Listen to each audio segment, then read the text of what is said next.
네, 기도 감사합니다. 오늘 우리가 함께 먹을 하나님 말씀은 요한계시록 1장 4절부터 8절까지의 말씀입니다. 같이 또 교독해서 읽어볼게요.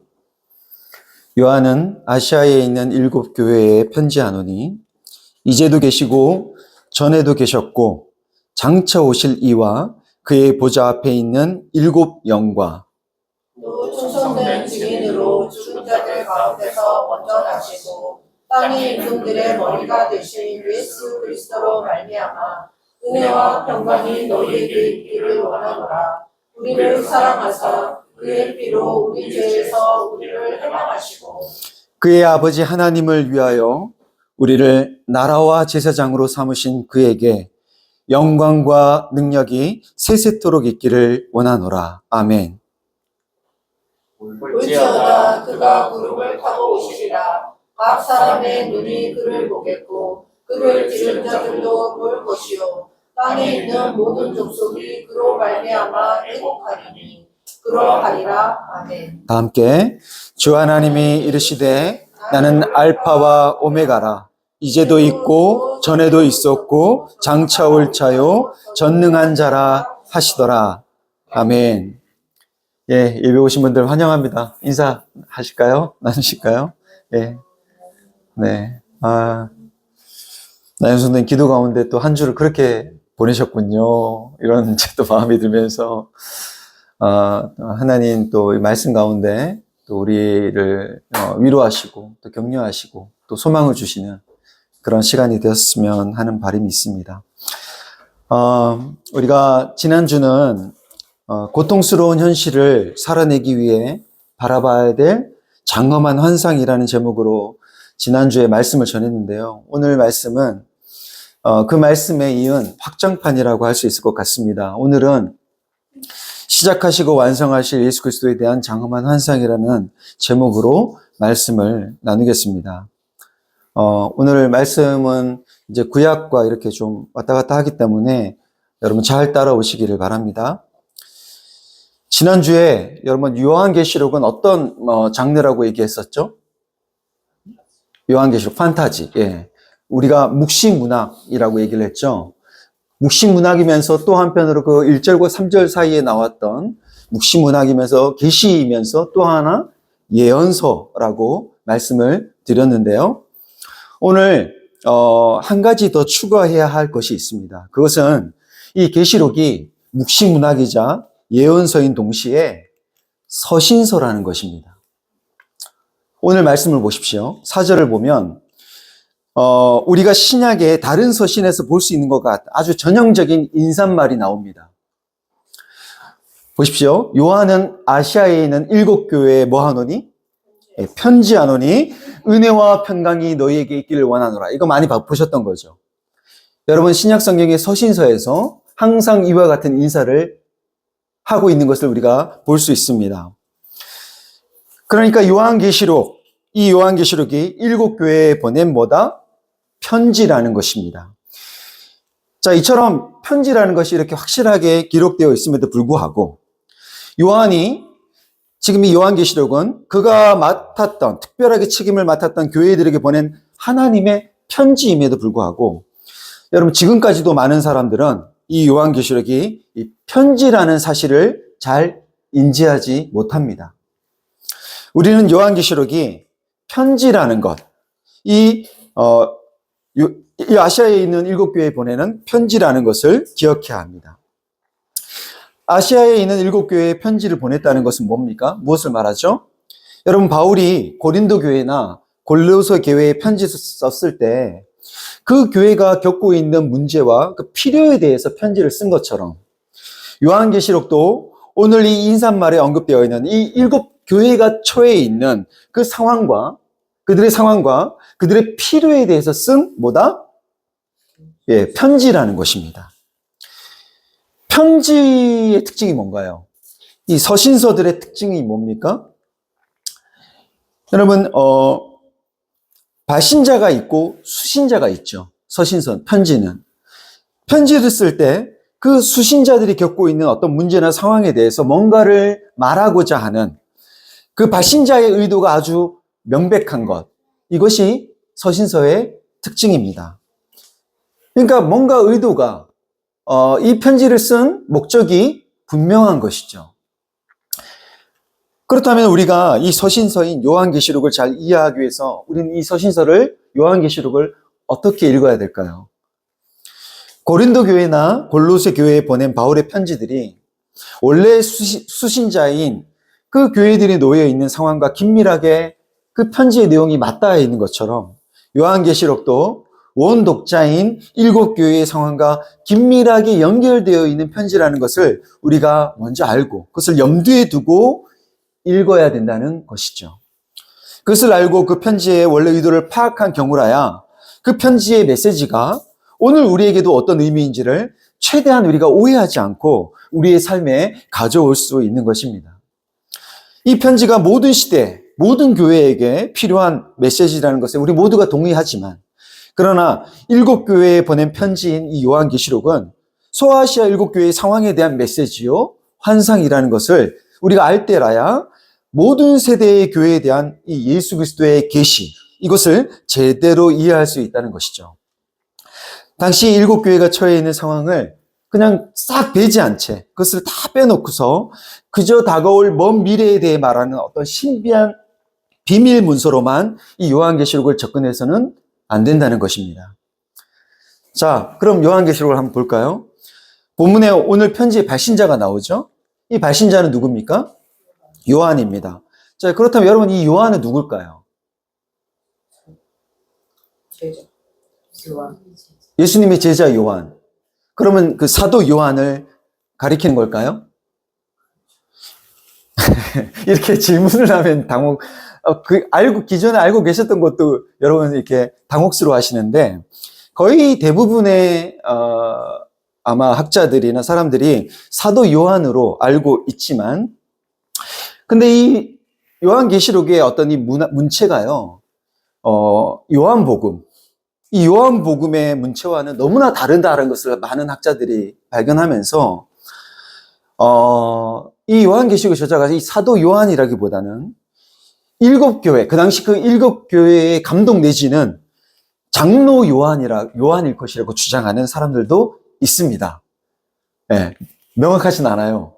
사도 요한일지, 이 장로 요한일지. 물론 이 저자가 그렇게 크게 중요하진 않습니다.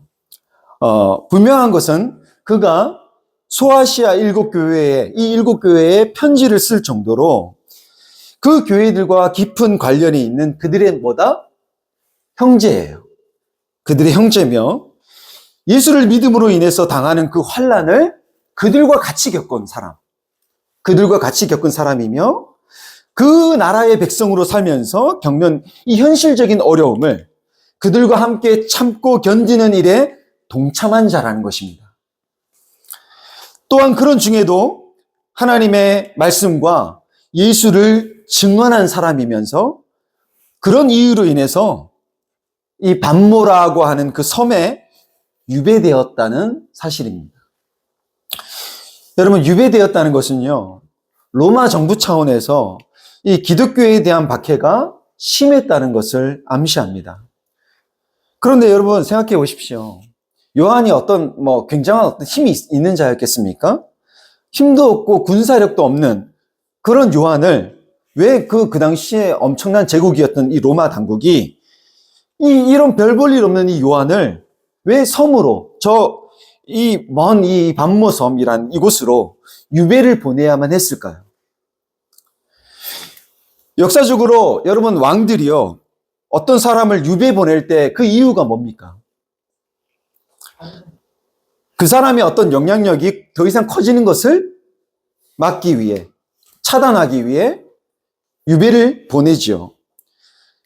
자, 그러니까 오늘 이 로마 당국이 이 요한이라는 이 사람을 유배를 보냈다는 것은 예수 그리스도가 주다, 예수 그리스도가 바로 주시다 라는 이 믿음이 끼치는 영향력이 그 당시 이 요한과 같은 사람을 유배를 보내야 할 만큼 그 믿음이 커지고 있었고, 로마 당국이 그것을 두려워했다는 것을 말해줍니다.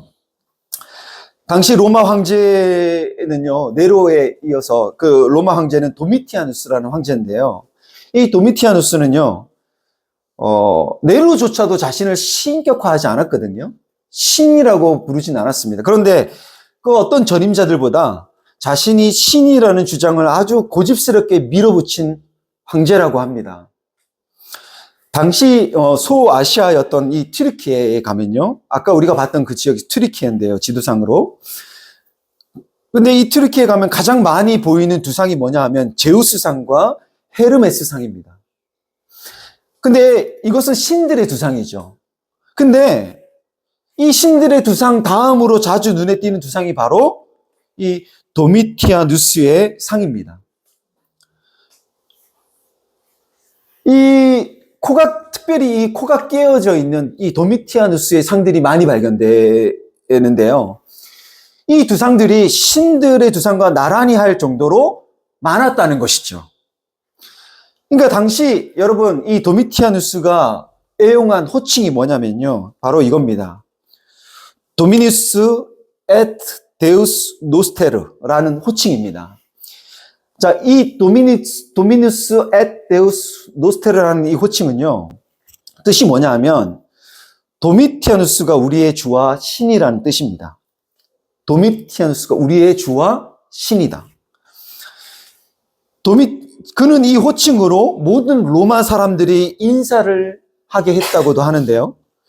그러니까 자기 자신을 철저하게 어떻게? 신격화시킨 것이죠.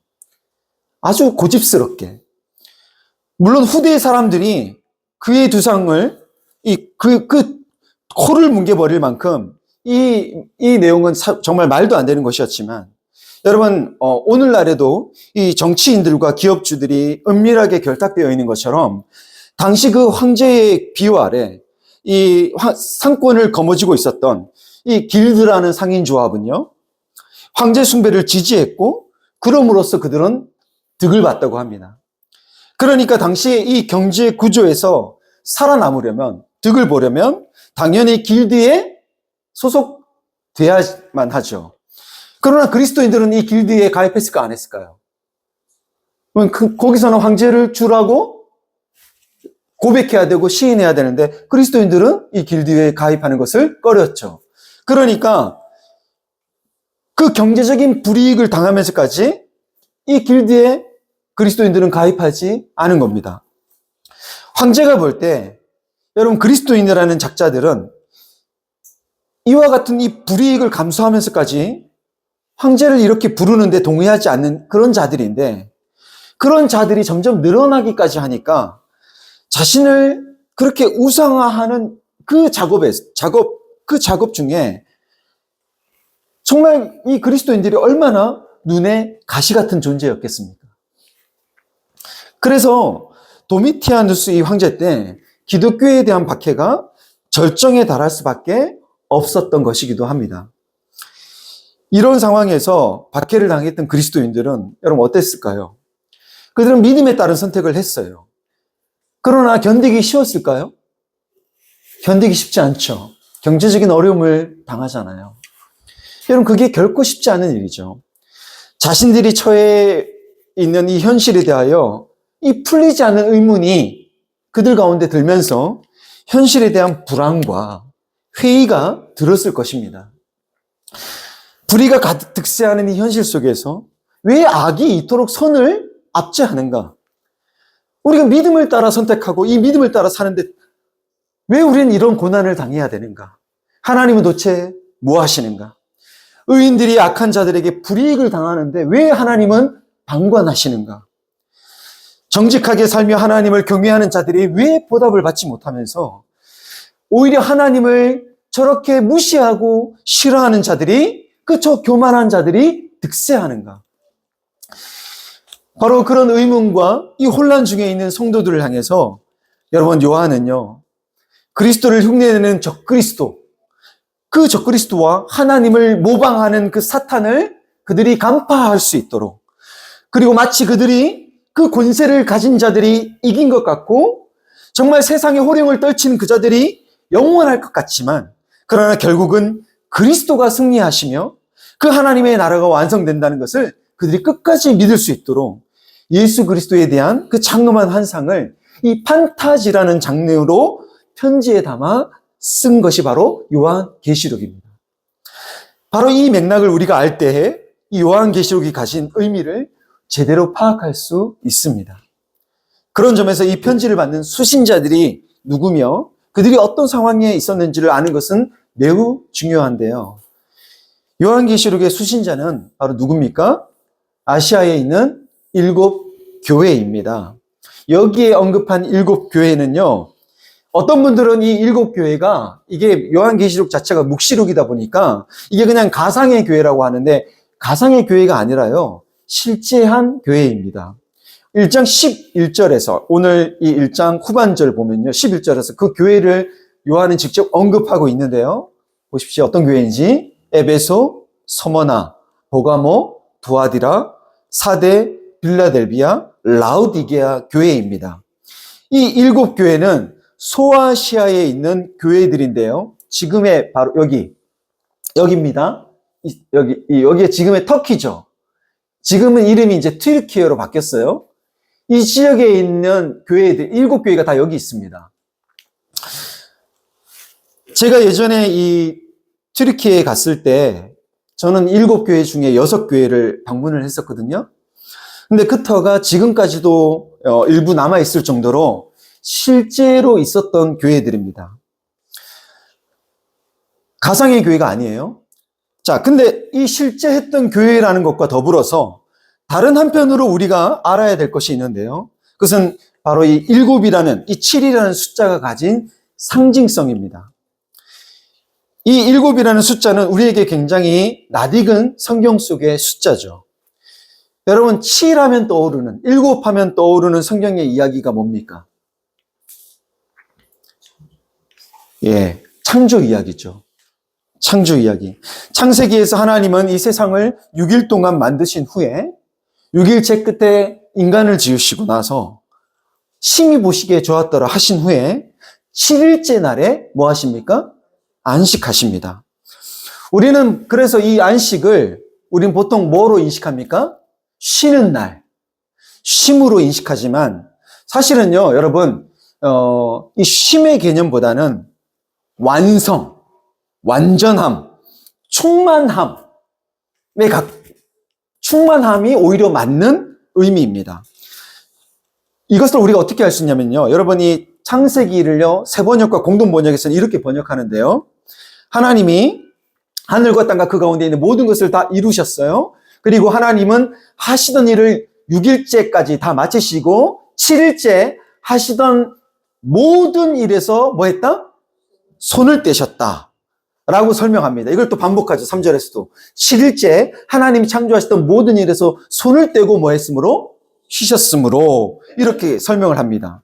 이게 무슨 의미냐면요, 저도 이제 제가 디자인을 전공을 했기 때문에 정말 정말 수없이 데생을 그렸거든요. 정말 많이 그림을 그렸습니다. 근데 그림을 그리는 것 자체가 굉장히 창조적인 일이잖아요. 근데 제가 그림을 그리다가 손을 뗄 때가 있어요. 여러분, 이제 그림을 쭉 그리다가 손을 뗄 때가 언제일까요? 그 그림의 완성도가 높을 때입니다. 완성도가 떨어지면요, 이 손에서 붓을 놓지 못합니다. 그러니까 제가 이렇게 손을 뗐을 때는 그 그림이 완성되었을 때 손을 떼는 거예요. 그러면 손을 떼고 나서 뭘 할까요? 손을 떼고 나서 뭘 하죠? 감상해요.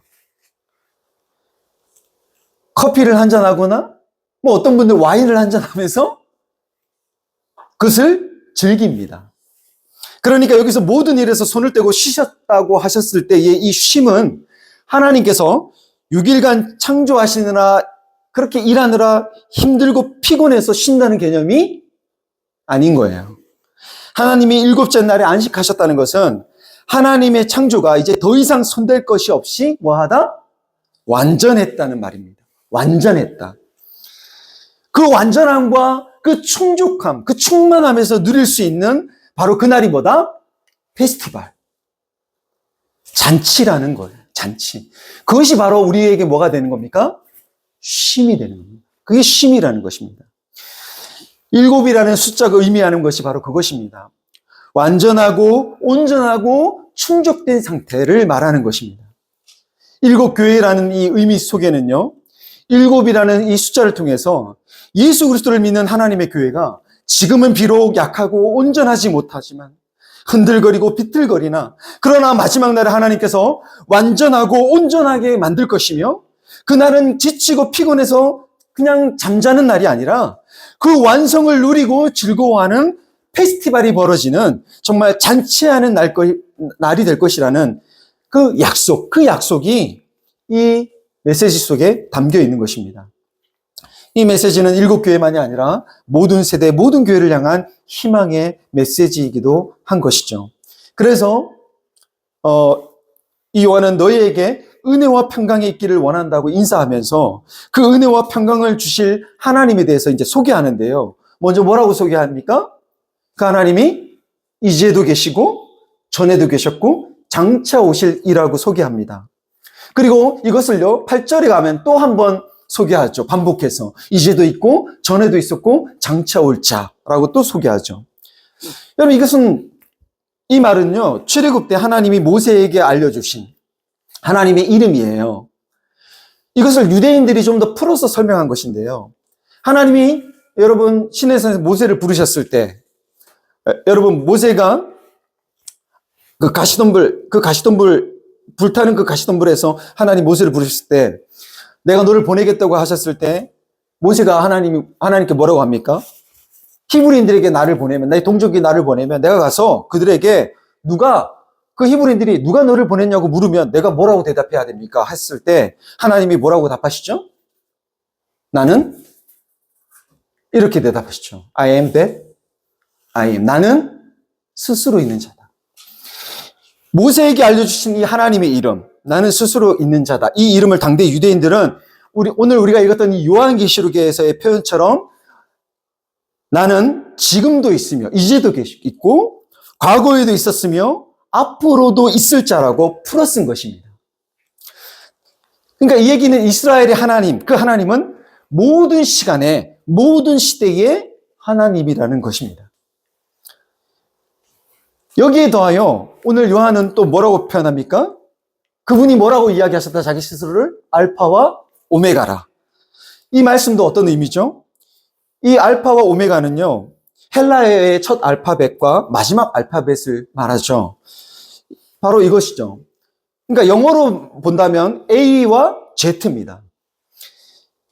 근데 이것은 뭐냐 하면 나는 역사의 시작과 끝이며 그 사이에 놓인 모든 시대의 주라는 뜻입니다. 모든 시대의 주라는 것은 바로 시작부터 끝까지 그분이 뭐 하신다? 통치하신다는 것이죠. 또 그의 보좌 앞에 있는 7영은 7개의 어떤 여러 영적 존재들을 말하는 것이 아니라 이것은 성령을 말하는 것인데요. 성령을 지금 7이라는 숫자로 7교회와 완벽하게 이 7영으로 대응시킴으로써 모든 교회를 완전하게 도우시면서 보호하시는 분이시라는 것을 강조한 것입니다. 성령께서 그렇게 보호하시고 도우신다는 분. 이런 성령에 대한 얘기와 더불어서 또 충성된 증인으로 죽은 자들 가운데서 먼저 나시고 땅의 임금들의 머리가 되신 누구? 예수 그리스도를 또 소개하죠. 여러분 하나님의 약속이 그대로 된다는 그 증거를 우리에게 가장 확실하게 보여주는 그 증인이 누굽니까? 예수 그리스도시죠. 예수 그리스도는 성경대로 죽으셨고 죽은 자들 가운데에서 부활의 첫 열매로 다시 살아나셔서 하나님 아버지께서 약속하신 것을 직접 증명해내신 충성된 증인이십니다. 그렇게 가장 확실한 증인으로서 이 땅에 그 어떤 권세도 이기지 못한 극복하지 못한 죽음을 이기시고 다시 부활하심으로써 이 땅의 모든 임금들, 그 권세들의 머리가 되신 분이 바로 예수 그리스도이십니다. 한마디로 가장 높은 권세를 갖고 계신 분이라는 거죠. 그러니까 이 말을 지금, 자, 요한이 지금 이 계시록 첫 서두에서 이 말을 하는 것, 이것을 종합해 보면 하나님은 모든 시대의 주이시며 모든 교회들의 주이시며 모든 권세들의 바로 머리, 그 주이신 바로 성부, 성자, 성령의 그분의 역사와 그 위엄을 드러내는 것입니다. 물론 성경에 이 삼위일체라는 말은 없지만 이 삼위이신 하나님의 위엄을 오늘 요한계시록 첫 서두에서 이것을 요한은 드러내는 것이죠. 그러니까 요한이 7교회에 편지하면서 이 삼위 하나님, 그분이 모든 시대에 주시며 모든 교회에 주시며 모든 권세들의 주시라는 이 말이 박해를 당하고 있는 그 시대에 정말 어찌할지 알 수 없는, 어떻게 될지 알 수 없는 그 시대에 그 성도들에게 이것이 어떻게 다가왔을까요? 모든 것을 통치하시고 모든 교회들을 다스리시고 모든 권세들 위에 계시는 그 하나님에 대한 이 이야기가 사실은 그들을 격려하기 위한, 그들을 위로하고 그들에게 힘주기 위한 것이라는 사실을 우리가 알 수 있죠. 성도 여러분, 지금도요, 이 모든 시간과 모든 시대, 이 시간과 시대와 역사를 초월하시는 이 삼위 하나님은 저와 여러분을 이기게 하시기 위해서 은혜와 평강을 우리에게 주시기 위해서 서로 긴밀하게 연합하시며 모든 시간과 역사와 교회와 이 권세를 다스리고 계신다는 것을 여러분 믿으시길 바랍니다. 요한이 이 은혜와 평강이 있기를 원하노라 라고 말하는 것은 어떤 박해와 핍박이 있어도 이 하나님에 대한 믿음을 붙들고 마치 가시가 포도나무에 꼭 붙어 있는 것처럼 이 삼위 하나님으로부터 흘러 들어오는 이 은혜와 평강에 너희가 끝까지 머물러라, 끝까지 남아있으라는 당부인 것이죠. 그리고 그 당부에 더하여 성도들이 환난과 핍박 중에도 그 믿음을 지킬 수 있도록 하기 위해서 요한은요, 우리 안에 이미 시작된 일과 앞으로 완성될 일을 아멘으로 마침표를 찍는 이 장엄한 두 가지 그림으로 이제 이 요한계시록 첫 서두에서 들려주고 있는데요. 첫 번째는 뭐냐 하면 우리를 사랑하사 그의 피로 우리 죄에서 우리를 해방하시고 그의 아버지 하나님을 위하여 우리를 나라와 제사장으로 삼으신 그에게 영광과 능력이 세세토록 있기를 원하노라. 아멘. 자, 이렇게 첫 번째 아멘으로 끝나는 이 그림은 우리를 사랑하사 그의 피로 우리 죄에서 우리를 해방하시고 그의 아버지 하나님을 위하여 우리를 나라와 제사장으로 삼으신 것을 말하는 것인데요. 이 그림은 애굽의 노예로 살던 이스라엘 백성을 어린 양의 피로 해방시키신 여러분 출애굽 사건을 떠오르게 합니다. 구약에서 가장 중요한 사건인 이 출애굽의 이 이야기, 이 그림이 죽임당하신 어린 양이신 이 예수 그리스도의 그 피로 우리의 죄에서 우리를 해방하시는 이 엄청난 이 장엄한 서사에 여러분 전조였음을 보여주면서 그분의 피로 우리를 나라와 제사장으로 삼으신 것, 이 장엄한 서사가 이미 너희에게, 이미 우리에게 시작되었다라는 것을 알려주고 있는 것입니다. 그리고 이어서 볼지어다 그리고 그가 구름을 타고 오시리라. 각 사람의 눈이 그를 보겠고 그를 찌른 자들도 볼 것이고 땅에 있는 모든 족속이 그로 말미암아 애곡하리니 그러하리라. 아멘. 이렇게 두 번째 아멘으로 끝나는 이 말씀은 바로 이 역사의 마침표를 찍을 그 끝날에 이 말 하나님 그리스도의 그 영광과 위엄을 그린 것입니다. 볼지어다 그가 구름을 타고 오시리라는 이 말씀은 어디에서 온 거냐면요. 여러분 요한계시록은요. 여러 묵시 문학들에서 차용한 것인데요. 이것은요. 다니엘서 7장을 보면 이 7장에 다니엘이 본 이 환상에서 가져온 것입니다. 인자 같은 이가 하늘 구름을 타고 왔다라는 것을 이 요한은 가져온 것이고요. 이 다니엘서에서 가져온 것이고요. 또 그를 찌른 자들도 볼 것이요 땅에 있는 모든 족속이 그로 말미암아 애곡하리라는 이 말씀은 스가랴서의 환상, 이 12장에 나오는 이 환상을 가져온 것입니다. 그들이 찌른 바 그를 바라보고 그를 위하여 애통하기를 독자를 위하여 하나뿐인 아들을 위하여 애통하듯 하며 그를 위하여 통곡하기를 장자를 위하여 통곡하듯 하리라 하는 이 환상을 가져온 것이죠. 그 환상들이 바로 이 예수 그리스도, 다니엘서와 스가랴에서 나오는 그 환상들이 예수 그리스도로 인하여서 성취되는 것을 보여줌으로써 처음과 나중이요, 알파와 오메가이신 주 하나님이 우리에게 그러하리라고, 그렇게 되리라고 하신 그 약속이 반드시 성취될 것임을 그 고통 중에 있는 성도들로 하여금 바라보게 하고 소망하게 하는 것입니다. 또 구름 타고 오시리라고 해서의 이 타고라는 이 단어, 이 헬라어는요, 영어로 위드라는 뜻인데요. 구름을 타고라기보다는 구름과 함께 오신다는 의미입니다. 그러니까 이게 구름을 둥둥 타고 오는 손오공처럼 온다는 뜻이 아니에요. 이것은 하나님 나라를 완성하실 그 마지막에 그 예수 그리스도의 그 재림이 영광과 위엄 중에 임하는 것임을 의미하는 함축적인 단어입니다. 성경에서 구름이라는 단어가 어떻게 쓰여졌는지를 우리가 보면 쉽게 이해할 수 있는데요. 보십시오. 구름이라는 단어는요, 여호와께서 모세에게 이르셨을 때 내가 빽빽한 구름 가운데서 내게 임함은 내가 너와 말하는 걸 백성으로 듣게 하며 영영이 믿게 하려 함이라. 그러니까 구름 가운데 하나님이 뭐 하셨다고요? 임하셔서 말씀하셨어요. 여호와의 영광이 신의 산 위에 머무르고 구름이 6일 동안 산을 가리웠죠. 또 여호와께서 구름 가운데 강림하셔서 그와 함께 거기서 여호와의 이름을 반포하셨고요. 제사장이 성소에 나올 때도 구름이 여호와의 전에 가득했어요. 여러분, 이 구름이 빽빽하게 임했고 구름이 가득했다는 이 말은 뭐냐 하면 이 구약에서의 이 구름이 의미하는 바는 모두 여호와 하나님이 임재하실 때의 그 영광과 위엄을 상징하는 것입니다. 마찬가지로 예수 그리스도께서 구름을 타고 오신다는 이 표현은 마지막 날 그 그리스도의 재림이 영광과 위엄 가운데 임할 것임을 아주 장엄하게 그리고 있는 것이죠. 그러니 지금 환난 중에 이 부조리와 불의가 득세하는 이 현실을 사는 중에 아까 정말 나영선님 기도하셨던 것처럼 정말 그 힘 있는 자들이, 권세자들이 자기들의 욕심에 의해서 벌어지는 이 수많은 이 비참한 일들, 이것들이 우리 현실 속에서 일어나고 있는 이 일들을 보면서 우리는 정말 도대체 하나님은 뭐 하시는가? 이런 회의와 이런 질문들이, 의문들이 우리 가운데 들 때 우리가 이 의심과 회의에 사로잡힐 수 있지만 그것이 우리의 현실이지만 구름 타고 오실 그리스도, 이 영광 중에 오실 예수 그리스도를 우리가 바라보면서 지금 우리에게 또 시작된 일, 우리를 사랑하사 그의 피로 우리를 죄에서 해방하시고, 이거 우리는 모두 경험하지 않습니까?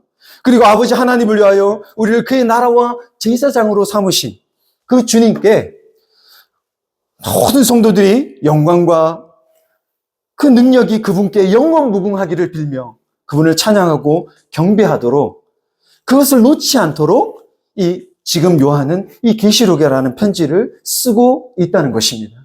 그것이 바로 이 계시록의 목적이라는 것입니다. 여러분, 이렇게 듣고 보니까 어떠신가요? 별거 없네, 이런 생각 안 드세요? 내가 다 아는 내용이네, 이런 생각 안 드세요? 우리가 늘 교회에서 들어왔던 얘기 같잖아요. 그런 얘기와 똑같잖아요. 그래서 사실 요한계시록을 이렇게 설명해 주면 어떤 분들은 좀 이렇게 잔뜩 기대감과 뭔가 새로운 것이 있을까 싶어서 잔뜩 기대감과 호기심을 갖고 왔다가 에이 이러는 분들이 있다고 합니다. 물론 우리 가운데도 혹시 그런 분들이 있을 수 있는데요. 뭔가 다른 것들을 기대하는 그 분들의 그 못난 호기심 때문에 이 호기심이 우리를요, 잘못된 길로 가게 합니다. 휴거나 어떤 666이나 또 마지막 전쟁이라고 하는 이 아마겟돈과 같은 그 일들이 언제, 어디서, 어떻게 일어나는지를 알고 싶어 하죠. 그러면서 그런 것들에 기웃거리는데, 여러분, 그런 것들에 기웃거리는 그 모든 것들이 바로 어리석은 것입니다. 그런 것들에 기웃거리다가 일어난 일들이 뭡니까? 1999년 10월 며칠이었지? 다미선교회에서 그때 막 우리나라 전 방송, 전국, 그게 그리고 이미 다른 나라로도 방송이 됐던 거였어요. 그 사람들이 이제 휴거한다고. 바로 오늘이라고, 그날이라고. 그래서 그 사람들이요, 휴거한다고 어떻게 했냐면, 어떤 사람들은 자기 재산을 자기 친구한테 다 양도했어요. 나 내일 재림해. 난 간다. 난 저 나라로 간다. 그리고 재산을 친구한테 다 줘버렸어요. 그러고 그날 막 정말 흰옷을 입고, 다 흰옷을 입고, 주님 오심을 막 박수치면서 막 기다렸죠. 근데 그날 휴거됐습니까? 안 됐죠. 안 됐어요. 아무도 안 됐어요. 그러면서 그들이 나올 때 했던 말이 뭐였습니까? 예? 연기가 됐다. 그분의 재림이 연기가 됐다. 그리고 또 어떤 변명을 했죠? 날짜 계산이 잘못됐다. 근데 사실 여러분 왜 이런 거에 빠지냐면요. 이건 나중에 또 다룰 시간이 있겠지만 이건 세대주의적 종말론에 빠진 사람들을 얘기하는 거거든요. 세대주의적 종말론에 빠진 사람들이 이런 입장으로 성경을, 그런 관점으로 성경을 보고 이 요한계시록을 해석하다 보니까 이런 일들이, 이런 어리석은 일들이 실제 우리의 삶 속에서 일어나게 되는 것입니다. 여러분, 요한계시록은 그런 것을 우리에게 풀어서 그 비밀한 어떤 날짜나 어떤 그 시간과 정확한 어떤 장소나 그때를 우리에게 알려주는 책이 아닙니다. 그런 걸 만약 우리가 기대한다면 우린 이단으로 가야 돼요. 거기서는 아주 정확하게 알려줍니다. 딱딱 떨어지게 그 비밀을 풀어서 알려줍니다. 네, 여러분, 우리가 요한계시록을 볼 때 그런 태도로 봐서는 안 될 것이고요. 이 서신서라는 것을 기억하고 그 당시의 독자들이 어떻게 이것을 어떤 상황에서 이 이야기가 그들 가운데 이 편지가 전해졌는지를 우리가 이해하고 이 요한계시록을 앞으로 우리가 보기를 바랍니다. 바라건대 여러분, 우리 가운데 우리를 나라와 제사장으로 삼으신 바로 이 일을 시작하신 그분이 여러분 이미 우리 가운데 이 일은 시작된 것이죠. 그렇지 않습니까? 여러분, 우린 그의 피로 우린 죄에서 해방되었고요. 우린 그분의 나라와 제사장으로 이미 우리는 삼은 그분의 양자된 그런 자들이 이미 우리 가운데 이 일은 시작된 것이죠. 근데 이 일이 그분이 끝날에 또 영광과 위엄 중에 완성도 하시리라는 것을 우리가 믿음으로써 또 그날의 잔치를 꿈꾸면서 이 혼란과 불신의 시대에도 우리 주님께 영광과 능력이 세세토록 무궁하기를 빌며 오늘 지금 이 순간, 지금 이 자리에서 주님을 경배하며 또 오늘 하루, 오늘이라고 할 수 있는 지금을 여러분, 우리가 믿음을 지키고 있고 이 믿음을 지키고 있는 우리를 서로에 대해서 오히려 경축할 수 있는 그런 저와 여러분이 되기를 우리 주 예수 그리스도의 이름으로 축원합니다.